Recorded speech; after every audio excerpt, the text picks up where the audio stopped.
আসসালামু আলাইকুম। দেখুন আজকে কী নিয়ে আসছি।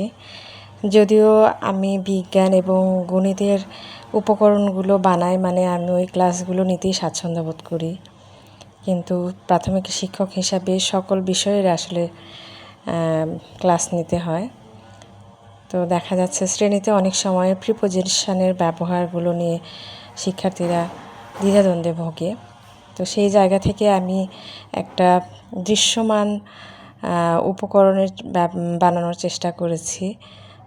এত সুন্দরভাবে দৃশ্যমান হয়েছে প্রিপোজিশনগুলো, আমার মনে হয় শিক্ষার্থীরা এটা দেখে খুব সহজেই অনেকগুলো প্রিপোজিশনের ব্যবহার শিখে ফেলবে এবং অনেক আনন্দও পাবে।